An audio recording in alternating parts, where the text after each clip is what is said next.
fa noho ny fisavoritan'ny lalana sy ny fifanjevona misy ankehitriny eto amin'ny firenena dia nanapa-kevitra ny sehatra tsy miankina fa hampiato ny fifandraisan'izy ireo amin'ny andrim-panjakana eto amin'ny firenena. Tao anatin'ny fihaonana tamin'ny mpampalala vaovao io arivo io mono nampahafantarin'izy ireo an'izay. Tady vaovao Claudia Solution sy Tsiry Rakotoarsan.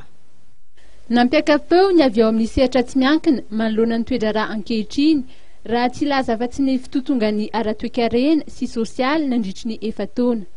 Nanambara izy ireo fa tsy hisy intsony ny fifandraisana amin'ireo andrim-panjakana manomboka androany. Alohan'ny toedrarà izay iainan'ny firenena ankehitriny dia nanapa-kevitra ny sehatra tsy miankina fa satria tsy fantatra intsony hoe izy ny tena mitondra ny tany sy ny fanjakana dia voalohany indrindra tsisy intsony ny fifandraisana amin'ny lafiny institutionnel, izany hoe ny groupement sy ny fanjakana mandra-pisian'ny fandaminana.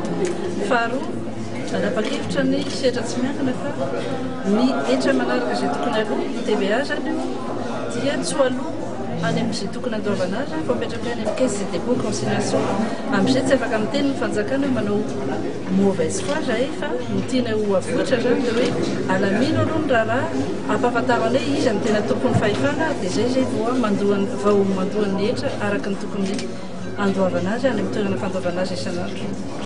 Ny sehatra tsy miankina niaraka nanao izany fanambarana izany raha tsy laza afa-tsy ny mpikambana eo anivon'ny GEM, FIFPAMA, SIM, tranoben'ny tantsaha dia mizaka ny 700 ny aba sy ny hetra eto amin'ny firenena. Nambaran'izy ireo fa mampivaraontsana ny tarehimarika satria mahatratra 3 hetsy ny mpitady asa ary ny 340 dia miaina ao ambanin'ny fahantrana.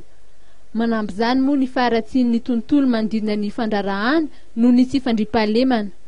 Na dia nampaneny lakolosy aza ny sehatra tsy miankina raha ny voalazan'izy ireo dia ny ravoravo-tanana ny mpitondra fanjakana. Nambaran'izy ireo ihany koa fa tsy ampy ny fandraisana andraikitry ny fanjakana manoloan'ny firongatry ny andiam-balala izay manimba ny antoky ny 900 ny fiainan'ny mponina ary efa mananontanyna ny renivohitra.